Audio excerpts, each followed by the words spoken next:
Hello everybody. So today I want to talk about calculus.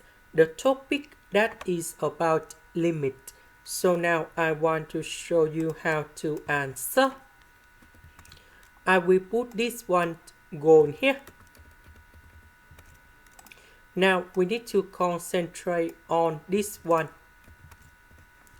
So we can use about sTheorem.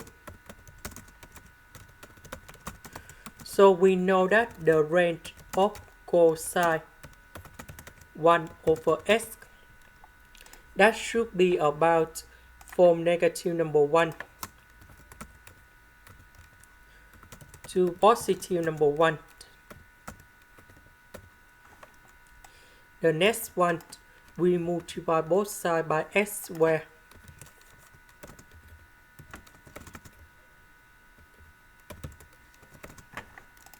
Next, we put the limit for the both sides.